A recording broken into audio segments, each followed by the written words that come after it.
Lásìkò yìí gbogbo ibi tí ẹ ti ń gbọ́ mi nílé lóko tàbí lẹ́yìn òde, ẹ jẹ́ kí á gbàdúrà. Baba ayérayé nínú àwọn ọ̀run aṣeyín lọ́ba fún àánú àti ojúrere tí a rí gbà ọ́. A dúpẹ́ tí ẹ fi àánú pa wá mọ́, tí ẹ jẹ́ ká rí ọjọ́ àìkú àkọ́kọ́ nínú oṣù kejì nínú ọdún 2024. A gbé yín ga Ọlọ́run aláàánú ààbò wa. A dúpẹ́ nítorí pé ibi ẹ kò jẹ́ kó ṣẹlẹ̀ sí wa. A dúpẹ́ nítorí pé àìkú baálẹ̀ ọ̀rọ̀ lẹ́yìn Olúwa fi jogún fún wa. Ọlọ́run a gbàdúrà pé ọ̀rọ̀ tá ò gbọ́ lẹ́nu yóò ṣe ayé àtọkàn wa ní ire, kò ní lòdì sí wa ní ọjọ́ ìdájọ́, nítorí tí a gbàdúrà lórúkọ Jésù Olúwa wa. Àmín àmín lórúkọ Jésù.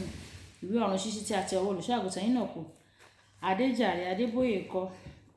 Ìní ọjọ́ àìkú ọjọ́ 4 oṣù kejì.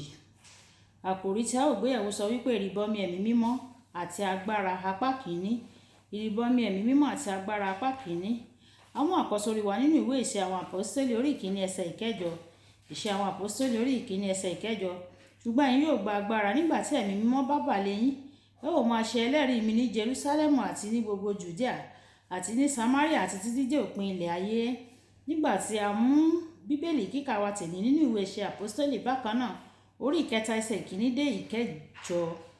Ìwé ìṣe àwọn àpọ́stélì orí ìkẹta ẹsẹ̀ ìkíní dé ìkẹjọ tí ó kà báyìí. Ǹjẹ́ Pétérù òun Jòhánù jùmọ̀ gòkè lọ sí tẹ́ḿpìlì ní wákàtí àdúrà tí í ṣe wákàtí 9 ọjọ́.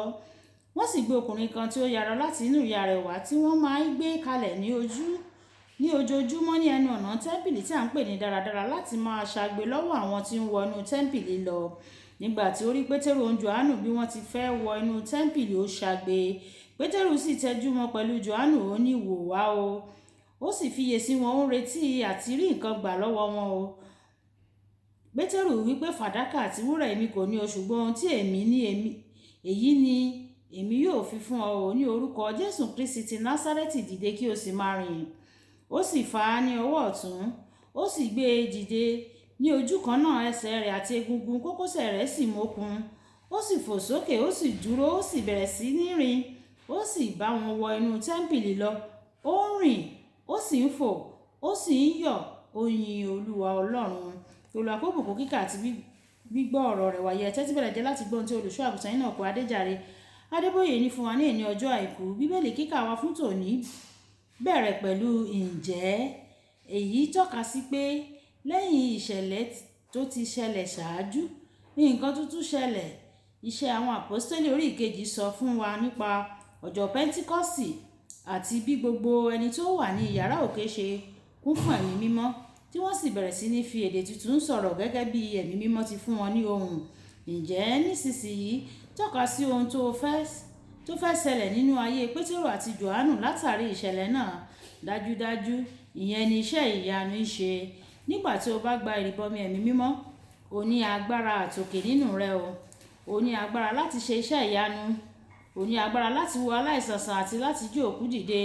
Ó ṣe ní láàánú pé ọ̀pọ̀ àwọn Kìrìsìtẹ́nì gba ìrìbọmi ẹ̀mí mímọ́, wọ́n sì gbà kámú pẹ̀lú ìfèdèfọ̀ nìkan o. Ohun tí ó gbà nìkan tí ó ṣe ìrìbọmi ẹ̀mí mímọ́ ju èyí lọ o. Ohun tí ó gbà tí ń ṣe ìrìbọmi ẹ̀mí mímọ́ ó ju èyí lọ, ó ju ìfèdèfọ̀ lọ. O gba agbára láti jáde lọ kí o sì ṣe iṣẹ́ Ọlọ́run wa.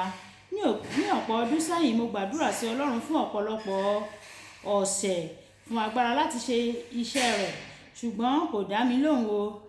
Ní ìkẹyìn lóru ọjọ́ kan, ó sọ fún mi kí n pa ẹnu mi mọ́. Ó sì béèrè àwọn ìbéèrè kan. Ṣé ẹ ti fi ẹ̀mí mímọ́ baptisi rẹ ni?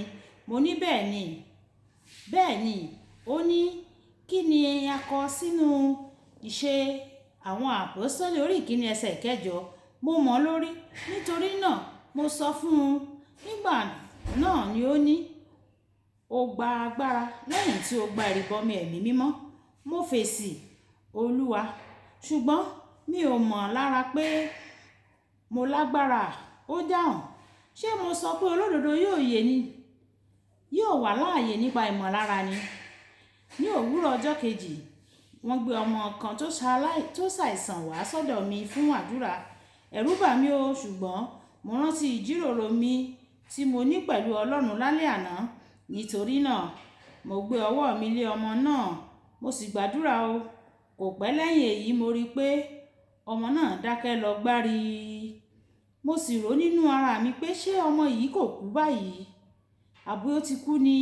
Nígbà tí mo gbàdúrà tán tí mo sì la ojú mi, mo wá rí i pé ọmọ náà ti sùn fọnfọnfọn. Ìyá náà sọ pé ọmọ náà kò sùn fún ọjọ́ díẹ̀, ṣùgbọ́n nísinsìnyí ó dá mi lójú pé Ọlọ́run ti wo ọmọ náà sàn. Jáde lọ kí o sì lo agbára tí Ọlọ́run fi fún ọ. Bí bẹ́ẹ̀ kọ́ yóò kàn wá bẹ́ẹ̀ ni. Nígbà tí mo rí i pé a ti fi agbára fún mi láti ọ̀dọ̀ Ọlọ́run, ebi ń pa mí láti máa gbé ọwọ́ lé àwọn ènìyàn, àwọn aláìsàn. Báyìí ni mo ṣe dé ìpele tí ọ̀pọ̀ iṣẹ́ ìyanu ṣẹlẹ̀ nípasẹ̀ mi lónìí o. Mo ti lo agbára tí Ọlọ́run fún mi láti ìgbà tí mo ti gba ìrìbọmi ẹ̀mí mímọ́, ó sì ti dàgbà láti ìgbà náà títí di èní.